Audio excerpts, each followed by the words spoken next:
We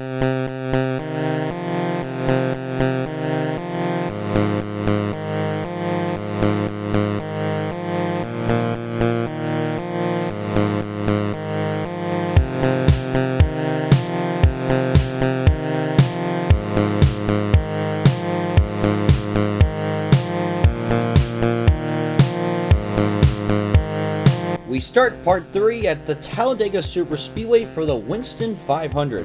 Some fans and drivers have been concerned with the speeds this weekend. Reminder that we are still racing in a timeline with no restrictor plates. NASCAR has listened and they will be monitoring this race and the fall race very closely. The speeds seem to be a bit faster than Daytona, so we'll see how things net out. 45 cars have entered in 42 a race for 66 laps. Those who have failed to qualify are AJ Foyt, Eddie Bierschwell, and Phil Barkdale. Bobby Allison is on the pole with Sterling Marlin starting second as we go racing at Talladega. Meanwhile, Rick Wilson goes down pit road with some mechanical issues. Hopefully they can get that fixed.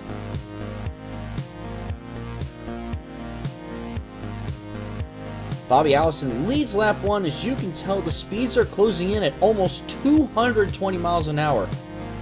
Coming to lap 4, Buddy Baker takes the lead from Bobby Allison. One lap later, Bill Elliott has to go down pit road. He might be having some mechanical issues. Lap 6, Bubba Nissen has some front end damage and it's unknown how he got it, but the leaders catch him and Baker loses several spots in the process, giving the lead to Bobby Hillin Jr. Lap 8, Ken Schrader gets to the outside of Bobby Hillin Jr. to take the lead. He's got it.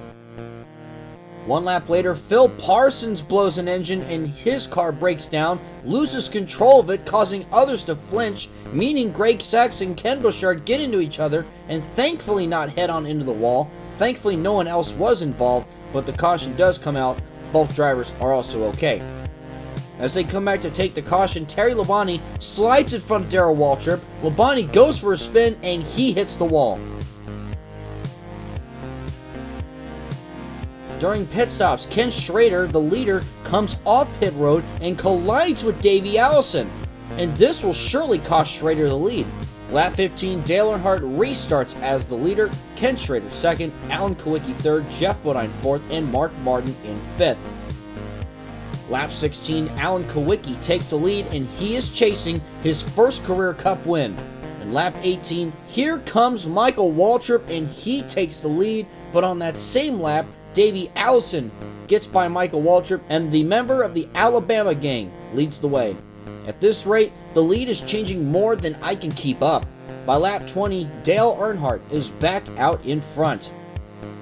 Lap 24, Derek Cope takes the lead from Dale Earnhardt. Could we see a big upset today?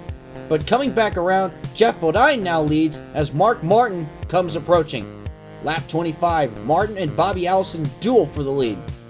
Lap 27, the caution comes out when Terry Labonte checks up and gets packed by Brad Teague. Dale Jarrett's also involved, and this brings out the caution. The restart will be on lap 32 with Mark Martin still leading, Bobby Allison second, Bobby Hillin Jr. third, Jeff Bodine fourth, and Jimmy Means in fifth.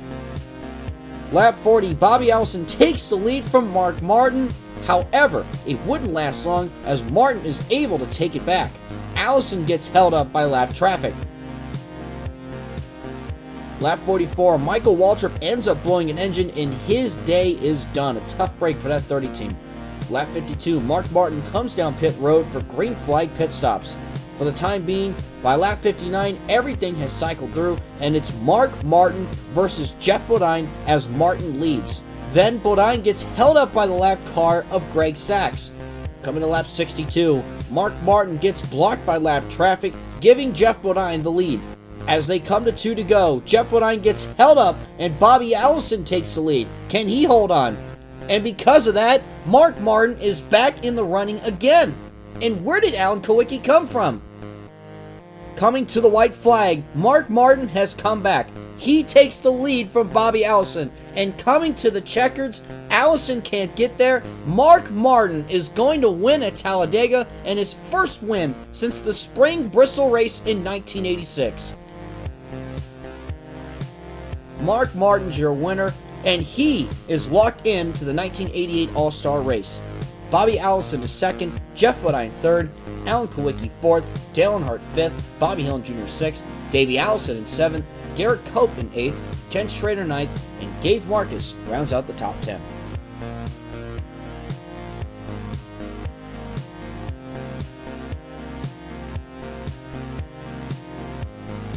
The next race, we go 600 miles at the Charlotte Motor Speedway for the Coca-Cola 600.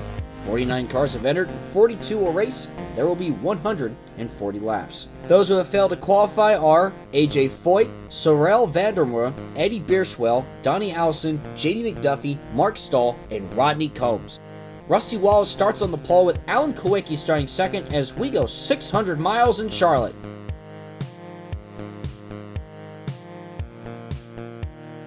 "16 laps in, Rusty Wallace has a comfortable lead, and then on lap 35, after a round of green flag pit stops, Bill Elliott now leads with Wallace in second.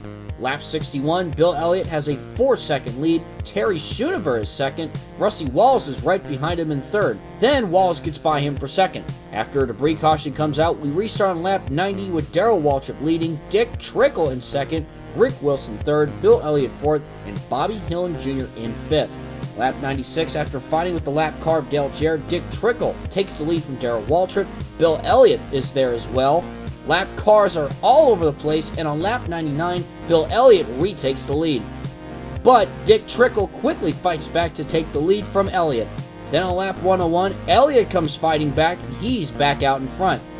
Lap 102, they finally get around Dale Jarrett, and on lap 103, Daryl Waltrip takes the lead again from Elliott. 20 laps to go, Daryl Waltrip has a loose wheel, and he had to pit, and Rick Wilson now leads. Can he score the win for Morgan McClure Racing? 14 laps to go, Wilson leads, but Elliott is closing in lap by lap. 11 laps to go, and Elliott is all over the back of Wilson, and then with 10 to go, Bill Elliott gets around Wilson to take the lead.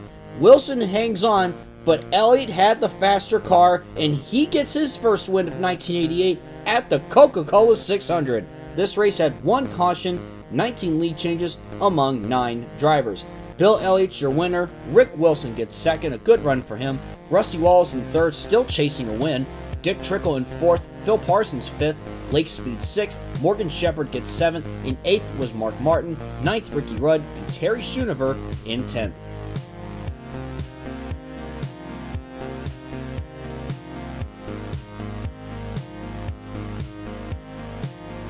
The next race takes us to Dover, Delaware at the Dover International Speedway for the Budweiser 500. 41 cars have entered, 39 will race for 135 laps. Those who have failed to qualify are JD McDuffie and Dana Patton. Bill Elliott will start on the pole with Jeff Bodine starting second as the green flag waves and we are underway at Dover.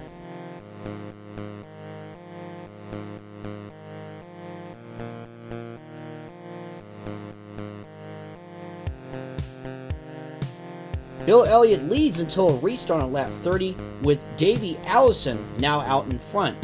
Just a couple laps later, Dale Earnhardt gets by Allison and he now leads. Then it switches back on lap 34 when Davey Allison takes the lead from Earnhardt, and then Earnhardt battles Allison some more. He gets the lead back a lap later.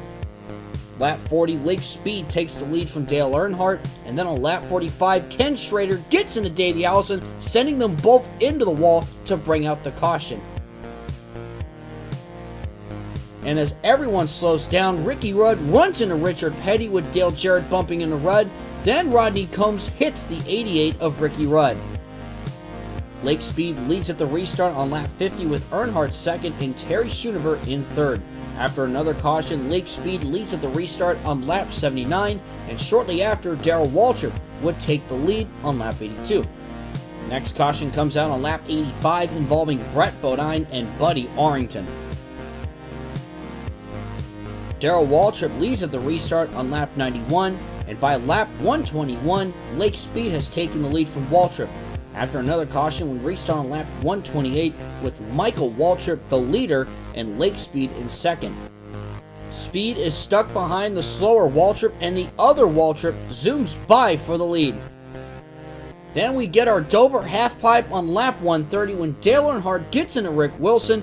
Wilson gets sent into Bobby Hillin Jr. and Hillin goes for a ride. Everyone was okay after this incident.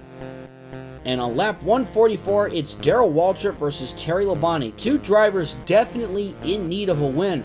A caution comes out for debris and this jumbles up the field. We get a restart on lap 158. Lake Speed is back out in front with Ken Bouchard in second and Terry Schoonover in third.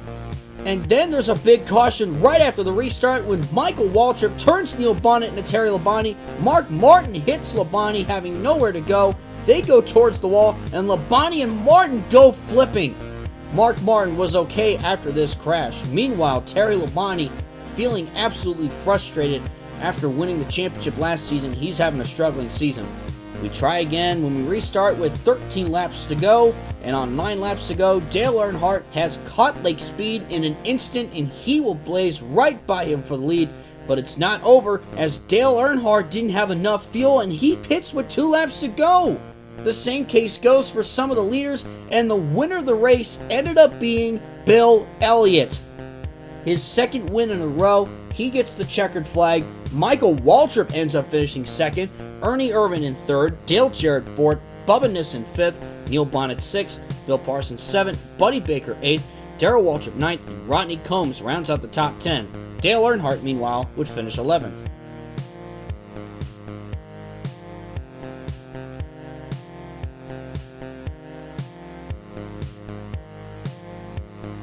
The Winston Cup returns to the new-look Riverside International Raceway for the Budweiser 400. 48 cars have entered, 42 will race for 42 laps. Those who have failed to qualify are Herschel McGriff, Rick McRae, Chad Little, Ruben Garcia, Tommy Kendall, and Rodney Combs. Terry Labonte gets the pole, trying to turn this season around with Dale Earnhardt starting second as we go racing at Riverside.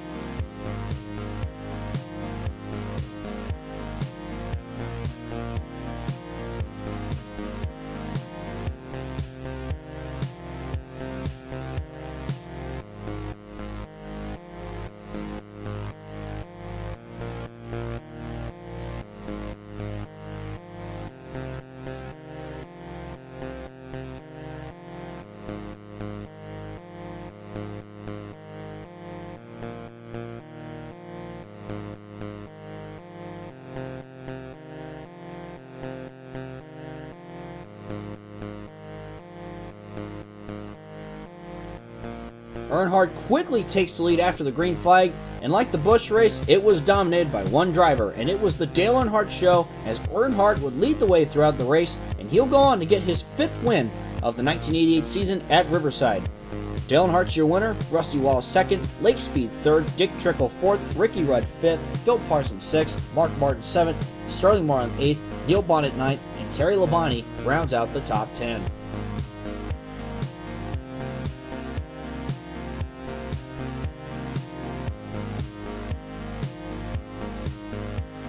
We head next to the Poconos in Pennsylvania for the Miller Highlife 500.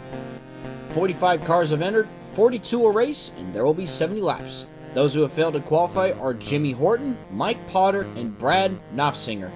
Davey Allison gets his first career pole as Ken Schrader will start next to him as the green flag waves at Pocono.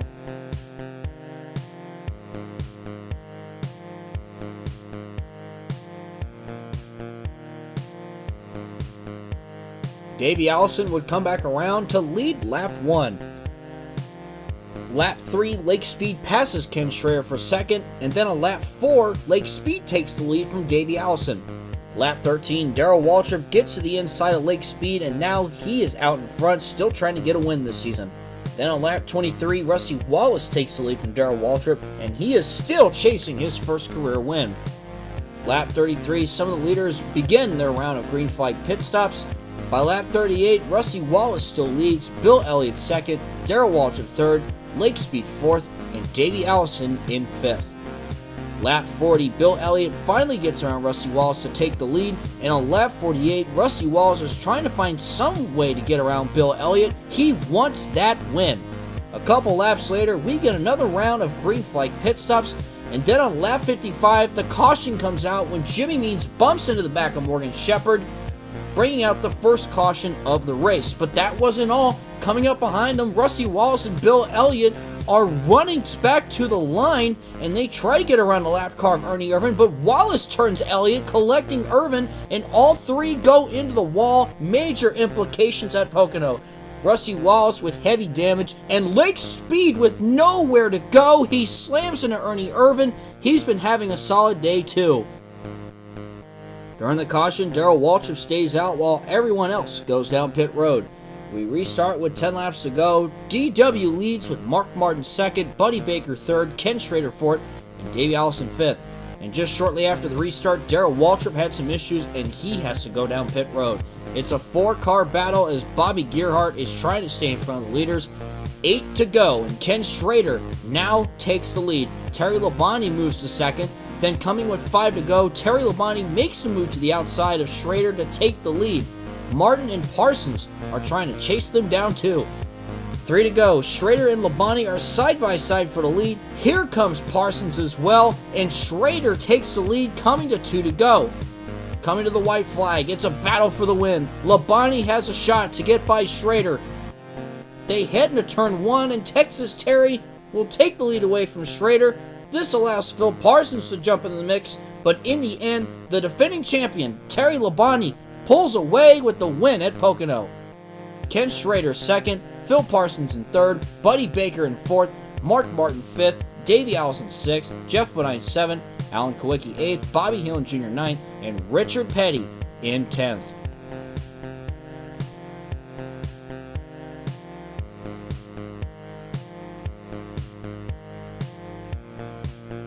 We head up next to the Michigan International Speedway for the Miller Highlife 400.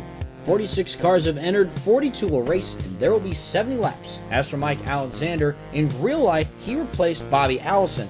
However, since Bobby Allison did not have that career-ending crash, for the time being, he is focused on a Busch Series championship for 1988. If you haven't seen the Busch Series for 1988, there's a link to the playlist down below, and you can check out how that season went down. Those who have failed to qualify are H.B. Bailey, David Simcoe, Giacomo Giacomo, and Dana Patton. Rusty Wallace and Dale Earnhardt are on the front row as we go Motor City Racing in Michigan.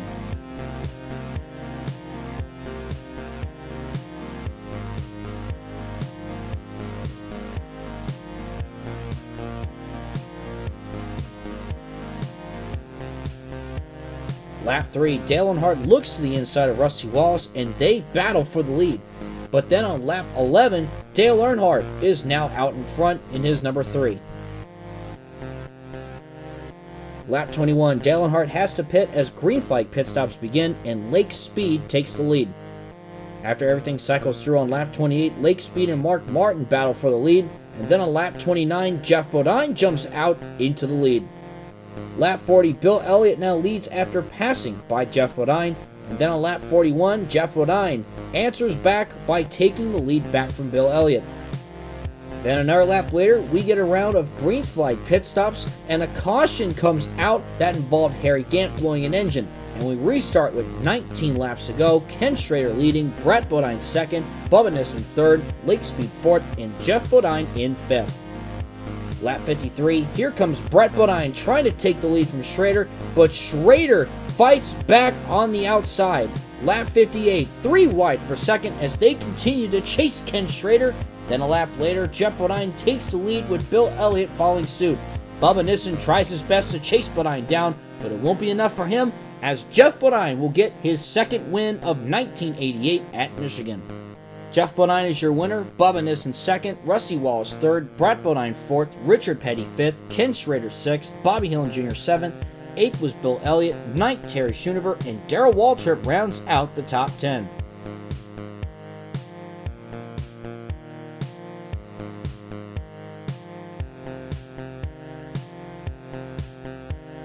We are just about halfway through the 1988 Cup season as we are back at the Daytona International Speedway for the Pepsi Firecracker 400. 47 cars have entered, 42 will race, and there will be 70 laps. Those who have failed to qualify are AJ Foyt and a shocker Harry Gant, who's been having an awful season. he just continues to struggle, and now he is going to miss a race. Larry Moyer, Rick Jeffrey, and Rodney Combs also failed to qualify. Buddy Baker's on the pole, and Ken Schrader will start second as the green flag waves on the 4th of July weekend at Daytona. Coming back around to complete lap 1, Bill Elliott jumps out in front, and then on lap 2, Buddy Baker is back out in front with Sterling Marlin pushing. But then Marlin takes the lead shortly after. Lap 4, Bobby Allison gets the push from Joe Ruttman, who won this race back in 1986, to take the lead. Then on lap 5, Ruttman is out in front.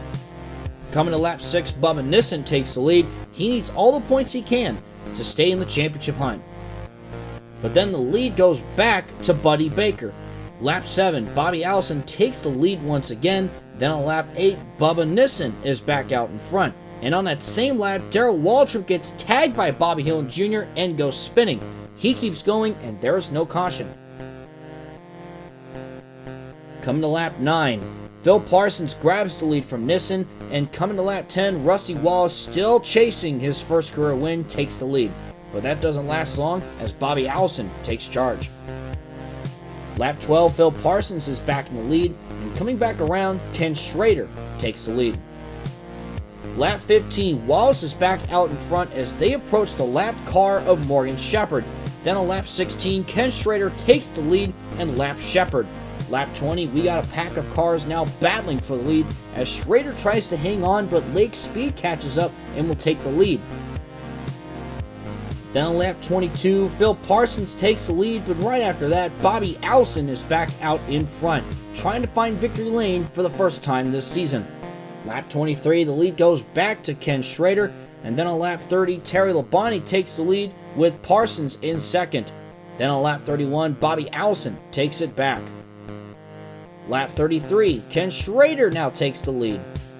Lap 34, now it's Phil Parsons' turn to take the lead as Morgan Shepherd is still hanging on with the leaders. Coming back around, Bobby Allison is in the lead again.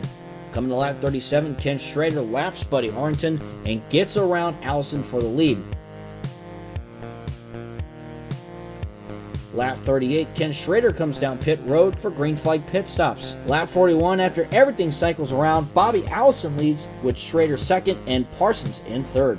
Then on lap 42, Ken Schrader takes the lead, and on lap 45, Phil Parsons leads once again. Lap 47, it remains a 3-car battle between Allison, Schrader, and Parsons. Coming to lap 49, 3 wide for the lead. As Richard Petty's about to go a lap down, Phil Parsons ends up taking the lead. 20 laps to go, Ken Schrader is back out in front. Coming to 10 to go, Phil Parsons takes the lead and tries to zoom away. And with 9 laps to go, we get a caution when Dick Trickle has to check up and Joe Ruttman runs into the back of him. Bubba Nissen gets a piece and hits the wall. Then Jimmy Means, Jeff Bodine, Sterling Marlin, Morgan Shepherd, who goes flipping, and Lake Speed are all involved, and this changes everything.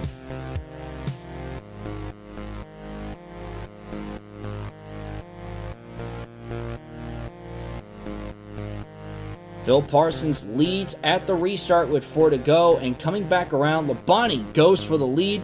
Allison blocks, and Ken Schrader gets turned and loses control, but he keeps going. No caution. Bobby Allison takes the lead, but Terry Labonte gets by and takes the lead from out of nowhere. With 2 laps to go, it's a 4-car battle between Allison, Parsons, Labonte, and Wallace. Bobby Allison takes the lead coming to the white flag. Can he hang on to win? And where did Buddy Baker come from? Baker is charging, gaining on Allison, and into turns 3 and 4, Baker gets to the inside of Allison, and he takes the lead. In what is possibly his final full-time season, Buddy Baker will win the Firecracker 400. How about Buddy Baker in what is possibly going to be his final Cup win coming at Daytona? This race had 1 caution and 37 lead changes among 13 drivers. Buddy Baker is your winner, Bobby Allison second, Terry Labonte third, Rusty Wallace fourth, Phil Parsons fifth, Dale Jarrett sixth, Dale Earnhardt seventh, Terry Schoonover eighth, Bill Elliott ninth, and Benny Parsons in 10th.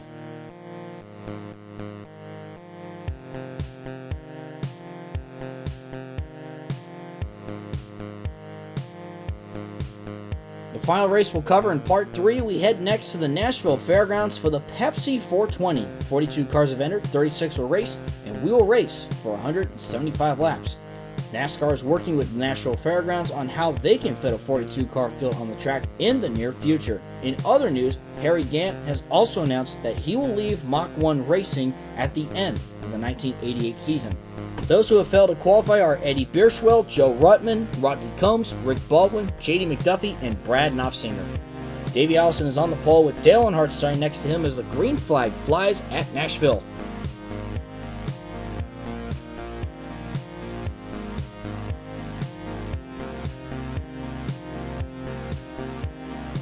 Davey Allison jumps to an early lead and Alan Kowicki moves to second. Lap 17, the first caution comes out when Derek Cope smacks the wall and runs right into Neil Bonnet. This also collects Jimmy Means, Terry Schoonover, and Morgan Shepherd. Then as the leaders went by, Davey Allison slips on fluid and he spins into the wall. Are you kidding me? Davey Allison just cannot catch a break. Allison was able to keep going. He would restart in 16th. Meanwhile, on the restart, Daryl Waltrip now leads with Bill Elliott second, Bubba Nissen third, Terry Labonte fourth, and Dale Earnhardt in fifth on lap 24. Bill Elliott takes the lead shortly after the restart. By lap 42, Dale Earnhardt is now out in front. Earnhardt dominated for a while until a caution comes out during green flag pit stops and the field is shuffled. We restart on lap 97 with Sterling Marlin now leading, Bubba Nissen second, and Kyle Petty in third. But just shortly after, Jimmy Means slows down and Alan Kowicki has no time to react and gets into the back of Means. And here we go with a massive pileup that includes some of the leaders like Marlin and Nissen, Earnhardt, Elliott, and Speed as well. What a mess. We restart on lap 104 with the Stravola brothers 1-2 as Allison leads with Hillen in second. One lap later, Jimmy Means is having a very bad day as he gets into Harry Gant and Lake Speed, thus creating another pileup and caution. We try again on lap 113. This time, Ken Schrader leads and Davey Allison finds his way into second. Lap 118, Davey Allison is back in the lead after the mishaps he had early in the race. But on lap 162, Davey Allison comes down pit road, and this one is going to be heartbreaking. He had a flat tire and had to come down pit road to fix it. Because of that, the lead is handed over to Dale Earnhardt, and he will go on to win at Nashville. Dale Earnhardt is your winner, Terry Labonte second, Jeff Bodine third, Daryl Waltrip fourth, Brett Bodine fifth, Rusty Wallace sixth, Bobby Hillen Jr. seventh, Dale Jarrett eighth, Dave Marcus ninth, and Neil Bonnet rounds out the top 10.